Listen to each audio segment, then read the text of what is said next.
Selamat pagi adik-adik. Adik, Selamat pagi. Selamat pagi, Ibu. Bagaimana kabarnya hari Bagaimana ini? kabarnya Sehat-sehat hari ini? kok? Sehat-sehat kok? sehat Ibu. Puji Tuhan, Ibu Puji juga sehat, Ibu Tuhan, juga Ibu baik-baik juga saja. baik-baik saja. Apakah adik-adik sudah berdoa? Apakah adik-adik sudah berdoa? Belum Ibu. Belum, Ibu. Baiklah, alangkah baiknya kita Alangkah mengawali baiknya kegiatan kita hari ini dengan doa. Oleh karena itu, Ibu minta kesediaan salah satu dari adik-adik untuk memimpin kita dalam doa. Saya Ibu.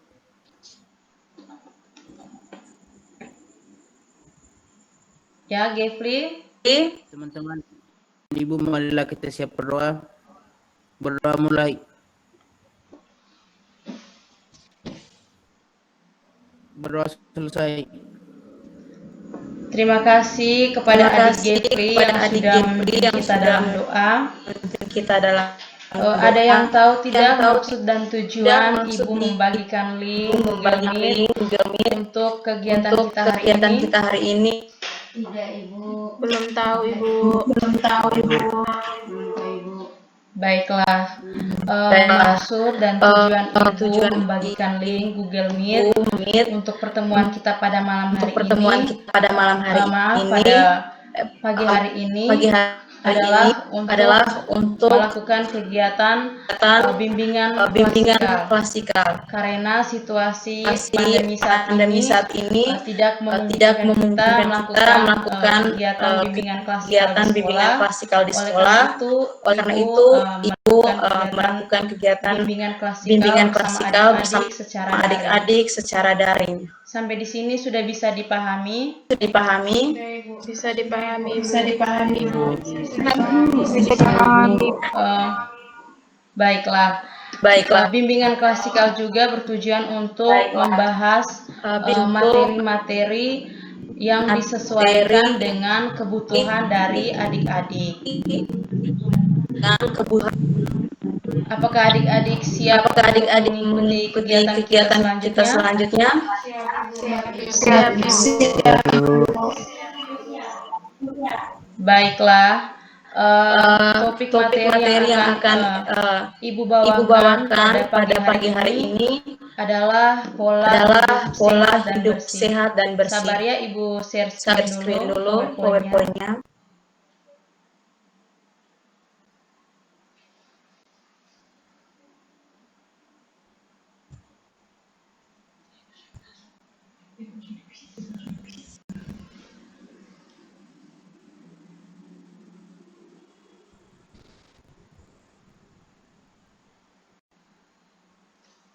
Apakah adik-adik sudah bisa melihat PowerPoint-nya?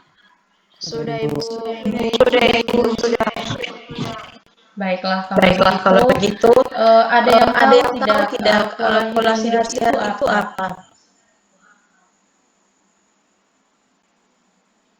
Tidak Ibu. Ada yang tahu?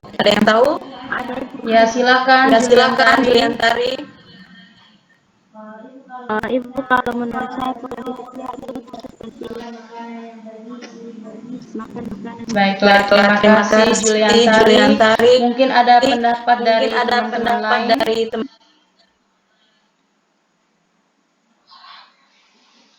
Jika tidak ada, Ibu akan menjelaskan pengertian dari pola hidup sehat. Jadi, pola hidup sehat adalah upaya setiap orang yang ingin selalu sehat, yaitu dengan memperhatikan gaya hidup sehat agar tubuh selalu terhindar dari berbagai macam penyakit. Yang kedua itu ada tips hidup bersih dan sehat. Nah, tips atau cara hidup bersih dan sehat di sini yang pertama itu memenuhi konsumsi protein. Makanan-makanan yang mengandung protein ini seperti telur dan daging. Makan secukupnya. Kalau kelebihan makan juga bisa menyebabkan kolesterol. Yang kedua itu hindari makanan yang mengandung pengawet. Apalagi di zaman sekarang ini tuh orang tuh kebanyakan suka yang instan-instan. Nah, hati-hati kalau pengen makan yang instan-instan itu tidak bagus untuk kesehatan tubuh. Bagusnya masak sendiri atau makan makanan rumahan saja. Yang ketiga itu Yaitu jauhi makanan berlemak. Nah, makanan berlemak itu bisa menyebabkan kolesterol dan juga kegemukan. Yang keempat itu Makan buah-buahan fresh atau buah-buahan yang segar. Yang kelima itu Kurangi minuman yang memiliki kandungan gula yang tinggi. Karena bisa menyebabkan diabetes dan tidak bagus juga untuk kesehatan. Yang keenam, meminum air putih secukupnya. Meminum air putih secukupnya, apalagi kita sekarang di Kupang nih, dihadapkan dengan situasi atau kondisi iklim yang tidak menentu, kadang panas, kadang hujan, jadi memudahkan kita dehidrasi. Nah, ini kita harus minum air putih secukupnya. Yang ketujuh, mengawali program olahraga dengan teratur. Dengan berolahraga seperti lari sore atau lari pagi itu bagus untuk kesehatan. Yang kedelapan, jauhi berat badan berlebih atau kegemukan. Seperti yang Ibu jelaskan sebelumnya, kalau kita sering makan makanan yang berlemak, maka bisa menyebabkan berat badan itu berlebih dan juga kegemukan. Yang kesembilan itu istirahat yang berkualitas. Tidak boleh begadang, apalagi malam kuliah online, jadi keseringan main handphone. Jadi istirahatnya itu tidak teratur. Yang ke-10 itu mempunyai lingkungan yang sehat. Lingkungan yang sehat di sini maksudnya lingkungan yang tidak berada di lingkungan yang kumuh. Kemudian lingkungan yang sehat juga lingkungan yang memperhatikan protokol kesehatan. Seperti pemerintah itu ada 3M, yang memakai masker, menjaga jarak, dan juga mencuci tangan.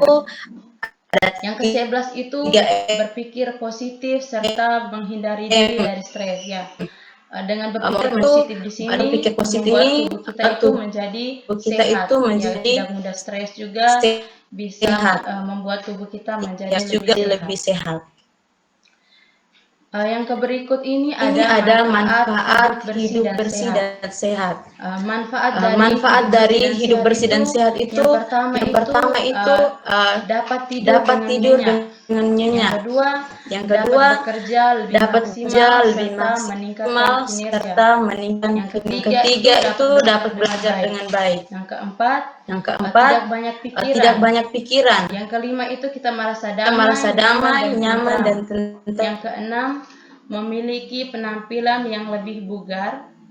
Yang ketujuh itu mendapatkan kehidupan sosial yang baik dan interaksi. Yang kedelapan membuat kita itu lebih percaya diri.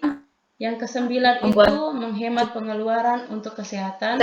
Dan yang ke-10 kita terhindar dari penyakit. Sekian saja materi yang Ibu jelaskan.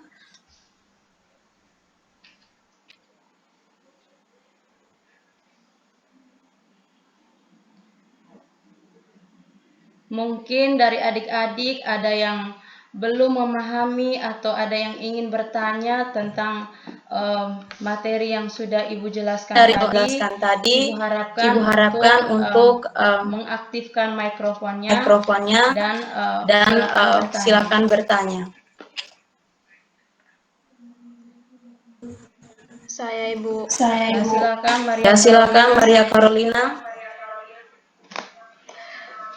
Saya mau bertanya Ibu, menurut Ibu kira-kira pukul berapa yang tepat untuk kita beristirahat pada malam hari dan pukul berapa kita harus bangun pada pagi hari?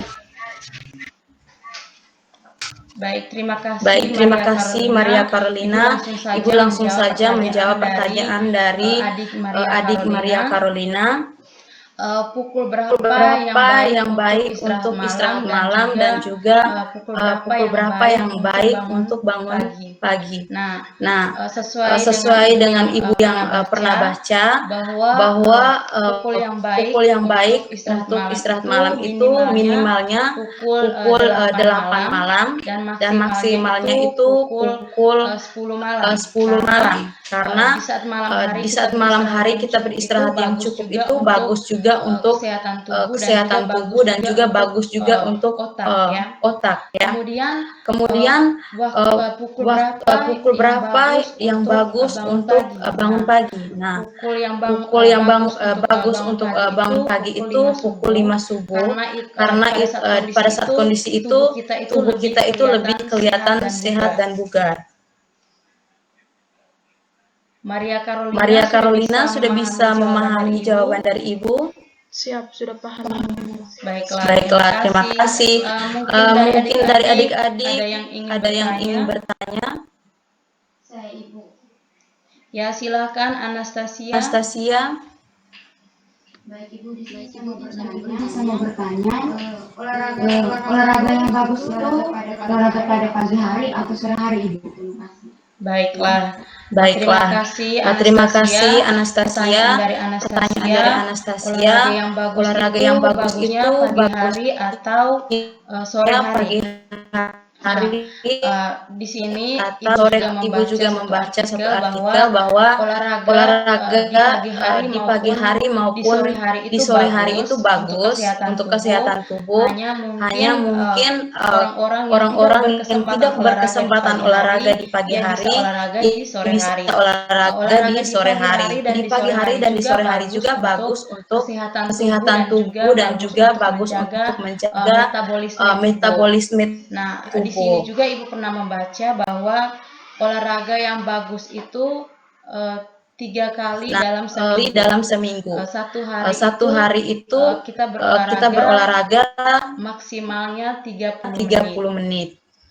Kemudian pada saat berolahraga kita tidak boleh memaksakan di saat tubuh sudah capek, kita tidak boleh paksa saya harus berolahraga. Apalagi kalau misalnya olahraga sesuai dengan hobinya saya, misalnya kalau misalnya karena kesukaannya terhadap olahraga tersebut, saya mau berolahraga terus, tidak boleh memaksakan kondisi tubuh kita karena tidak baik juga untuk kesehatan. Kondisi tubuh kita. Apakah Anastasia sudah bisa memahami? Baik juga. Ibu, terima kasih. Apakah teman-teman lain atau adik-adik lain ada yang belum memahami? Sudah paham Ibu. Baik, terima kasih kepada adik-adik yang sudah bisa memahami. Mungkin salah satu dari adik-adik bisa membuat kesimpulan tentang materi yang sudah Ibu jelaskan tadi. Ya, silakan Juliantari. Ibu, ya terima kasih Ibu. Setelah mengikuti bimbingan ini, yang saya dapat ketahui itu pola hidup sehat itu bukan hanya sekedar makan. Ini dengan pola hidup sehat itu kita olahraga yang teratur, malam tidak begadang. Dari di pola hidup. Terima kasih Juliantari yang sudah membuat singkat mewakili teman-teman. Sebelum Ibu mengakhiri pertemuan kita pada malam hari ini, setelah pertemuan ini, Ibu akan membagikan link untuk evaluasi hasil dan juga LKPD. Jadi LKPD itu lembar kerja peserta didik melihat sejauh mana adik-adik memahami materi yang sudah Ibu bawakan tadi. Sampai di sini sudah bisa dipahami?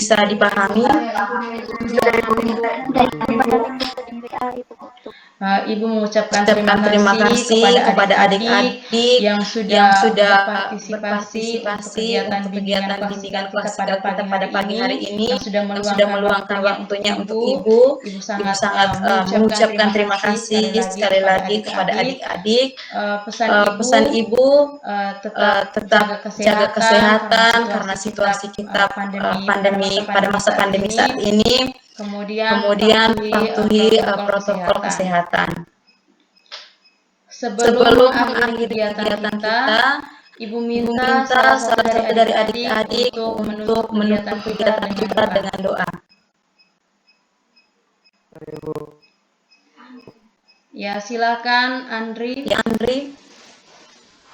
Baik, Ibu Guru dan teman-teman, sebelum kita berpisah dalam pertemuan ini, mari kita siapkan hati untuk menghadap Tuhan dalam doa.